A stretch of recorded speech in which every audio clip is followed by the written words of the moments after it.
উত্তরের হিমালয় থেকে জন্ম নিয়েছে এক সজীব ধারা, তিস্তা নদী। এটি শুধু একটি নদী নয়, বরং দুই দেশের কোটি মানুষের জীবনের স্পন্দন। ভারতের উত্তর সিকিমে ৫,২৮০ মিটার উচ্চতায় অবস্থিত সো লামো লেক থেকে এই নদীর যাত্রা শুরু হয়। এর উৎসস্থান আরও শক্তি পায় পাহুনরি ও খাংসি হিমবাহের বরফ গলা পানির মাধ্যমে। তিস্তা নদী দক্ষিণ দিকে বয়ে চলে সিকিমের রুক্ষ পাহাড় পথ ঘেঁষে। এরপর পশ্চিমবঙ্গের কালিম্পং ও জলপাইগুড়ি পেরিয়ে এই নদী প্রবেশ করে বাংলাদেশে। শেষমেশ এটি মিশে যায় ব্রহ্মপুত্র ও বাংলাদেশের যমুনা নদীতে। মোট ৪১৪ কিলোমিটার দীর্ঘ এই নদীর অববাহিকায় ৮৩% ভারতের ভিতরে আর ১৭% পড়েছে বাংলাদেশের ভিতরে। এই নদী একসময় ছিল গঙ্গার প্রধান উপনদী। তিস্তার পানি সরাসরি প্রভাব ফেলে এই দুটি দেশের কৃষি, জীববৈচিত্র্য ও মানুষের জীবনধারায়। তাই এই নদী নিয়ে আছে দ্বিপাক্ষিক আলোচনা ও জলনীতি, আর মাঝে মাঝে উত্তেজনা। এই নদীকে কেন্দ্র করে গড়ে উঠেছে একাধিক গুরুত্বপূর্ণ অবকাঠামো। ভারতের সিকিমে অবস্থিত তিস্তা-৩ ড্যাম, যার উৎপাদন ক্ষমতা ১২০০ মেগাওয়াট, এবং তিস্তা-৫, যার সরবরাহ ক্ষমতা ৫১০ মেগাওয়াট বিদ্যুৎ। পশ্চিমবঙ্গে রয়েছে তিস্তা লো ড্যাম ৩ ও ৪ এবং গজলডোবা ব্যারেজ, যেগুলো মূলত সেচ ও বিদ্যুৎ উৎপাদনের জন্য ব্যবহৃত হয়। বাংলাদেশের রংপুর বিভাগের কৃষি জমি তিস্তার পানির উপর নির্ভরশীল। সেখানে রয়েছে বারাখাতা ও দোয়ানি ব্যারেজ, যেগুলো কৃষি সেচের জন্য অত্যন্ত গুরুত্বপূর্ণ। তিস্তা নদীর উপনদীগুলিও এই নদীর প্রবাহে গুরুত্বপূর্ণ ভূমিকা রাখে। কিন্তু এই নদী এখন শুধু প্রকৃতির বিষয় নয়, এটি হয়ে উঠেছে কূটনীতি, বিতর্কের এবং ভাগাভাগির প্রতীক। ৪১৪ কিলোমিটার দীর্ঘ এই তিস্তা যেন দুই দেশের মধ্যে একটি প্রশ্নচিহ্ন। কাকে কত পানি দেওয়া হবে, কবে দেবে, আর কিভাবেই বা দেবে। তিস্তা একটি নদীর গল্প। তিস্তা নদী শুধু একটি প্রাকৃতিক জলধারা নয়, এটি ইতিহাসের সাক্ষী, রাজনীতির কেন্দ্র আর দুই দেশের সম্পর্কের একটি অনন্য উপাদান। ১৯৪৭ সালের ভারত ভাগের পরে তিস্তা নদীর অববাহিকায় দুই দেশ ভাগ হয়। একদিকে ভারত আর একদিকে পূর্ব পাকিস্তান, বর্তমানে বাংলাদেশ। ১৯৮৩ সালের এক অস্থায়ী চুক্তিতে ভারত ৩৯% এবং বাংলাদেশ ৩৬% পানি বরাদ্দে রাজি হয়। কিন্তু এই চুক্তিটি কখনো স্থায়ী হয়নি এবং সেই সাথে তিস্তা নিয়ে টানাপোড়েন চলছে আজও। ২০১১ সালে দুটি দেশের মধ্যে পূর্ণাঙ্গ চুক্তির চেষ্টা করা হয় এবং শুষ্ক মৌসুমে বাংলাদেশের জন্য ৩৭.৫% পানি বরাদ্দের খসড়া তৈরি করা হয়। কিন্তু পশ্চিমবঙ্গের মুখ্যমন্ত্রী মমতা বন্দ্যোপাধ্যায় তার রাজ্যের পানির ঘাটতির কথা বলে এর বিরোধিতা করেন। এই অভ্যন্তরীণ রাজনৈতিক দ্বন্দ্ব ভারতের পক্ষ থেকে চুক্তিতে অগ্রগতি ঠেকিয়ে দেয়। তিস্তা নদী বাংলাদেশের উত্তরাঞ্চলের জন্য একটি লাইফলাইন, কিন্তু পানির ঘাটতির কারণে বছরে প্রায় ১৫ লক্ষ টন চাল উৎপাদন ব্যাহত হচ্ছে, যার বর্তমান বাজার মূল্য ১৪,০০০ কোটি টাকা। ধান বাদেও বাংলাদেশে উৎপাদিত শস্যের প্রায় ১৪% আসে তিস্তা নির্ভর এলাকা থেকে। ভারতের গজলডোবা ব্যারেজ পানি প্রবাহের বড় প্রভাব ফেলে, যা বাংলাদেশের তিস্তা ব্যারেজের পানি প্রবেশ কমিয়ে দেয়। ফলে এই নদী হয়ে উঠেছে একটি কৌশলগত সংকট। এই নদী আমাদের, কিন্তু আমরা কি তাতে ন্যায্য ভাগ পাচ্ছি? তিস্তা শুধু পানি নয়, এটি একটি ভবিষ্যতের প্রশ্ন, যার উত্তর এখনো মেলেনি।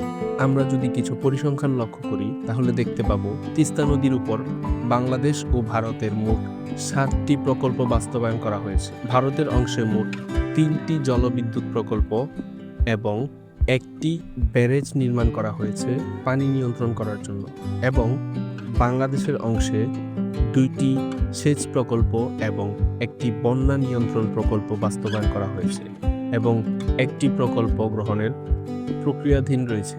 ভারত এই প্রকল্পগুলো থেকে প্রতি বছর ১৭,০০০ মিলিয়ন টাকার বিদ্যুৎ উৎপাদন করে, এবং অপর পাশে বাংলাদেশ ১৪,০০০ কোটি টাকার শস্য প্রতি বছর হারাচ্ছে।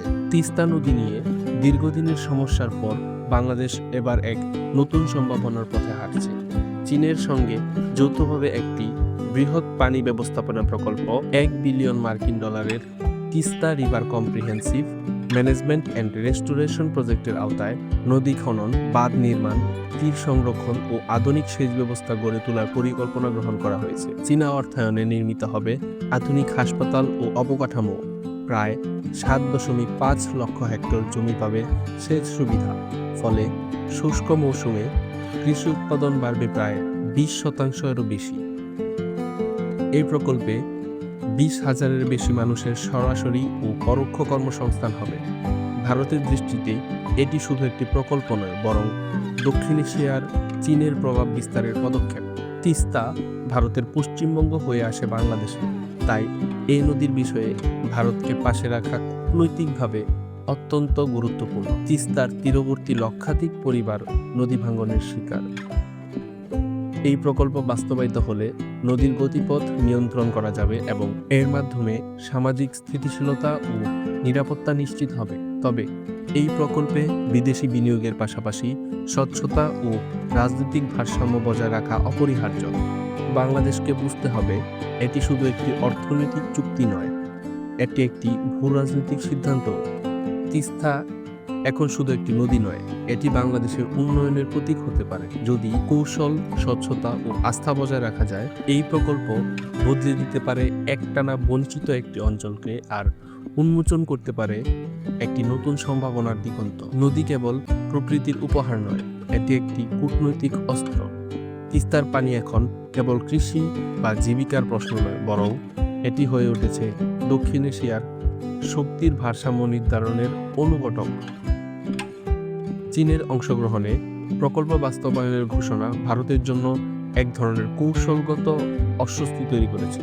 অন্যদিকে বাংলাদেশ এখন দুই শক্তিধর প্রতিবেশীর মধ্যে ভারসাম্য রক্ষার চ্যালেঞ্জের মুখোমুখি। তিস্তা আজ একটি নদীর নাম নয়, এটি একটি ভূরাজনৈতিক উপাদান যা প্রভাব ফেলেছে কূটনৈতিক, নিরাপত্তা ও আঞ্চলিক সহযোগিতার প্রতিটি ধাপে। তিস্তা নিয়ে দীর্ঘদিনের বিরোধ এবং অস্থিরতা থেকে বেরিয়ে আসার জন্য এখন প্রয়োজন বাস্তবভিত্তিক কূটনৈতিক পদক্ষেপ, টেকসই পরিকল্পনা এবং আন্তর্দেশীয় সহযোগিতা।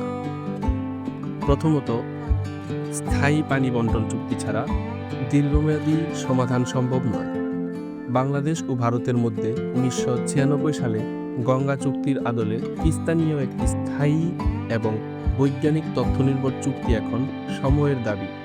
এই চুক্তিতে প্রয়োজন শুষ্ক ও বর্ষা মৌসুমে পানির ন্যায্য বন্টনের নীতিমালা এবং নদীর উজান ও ভাটির তথ্য বিনিময়ের মাধ্যমে এটির একটি সঠিক সমাধান করা।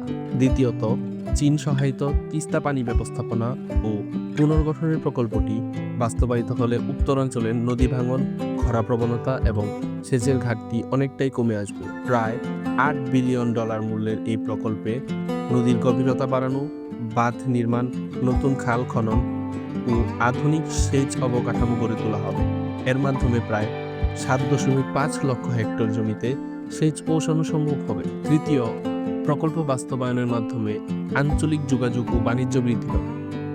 নদী পরিবহন ব্যবস্থা উন্নত হওয়ায় রংপুর, লালমনিরহাট, কুড়িগ্রাম সহ তিস্তা অববাহিকার জেলাগুলো অর্থনৈতিকভাবে সক্রিয় হয়ে উঠবে।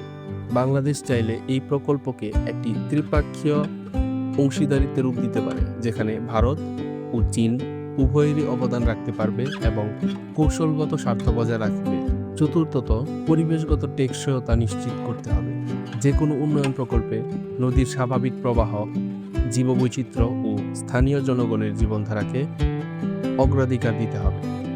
সবশেষে, সময় এসেছে পানি কূটনীতিকে মানবিক দৃষ্টিভঙ্গি থেকে দেখার, কারণ নদী শুধু রাষ্ট্রীয় সম্পদ নয়, এটি লাখো মানুষের জীবন ও জীবিকার মূল ভিত্তি। আলোচনার মাধ্যমে আস্থা, প্রযুক্তির মাধ্যমে উন্নয়ন এবং সম্মিলিত দায়িত্ববোধের মাধ্যমে এই সংকটের সমাধান সম্ভব।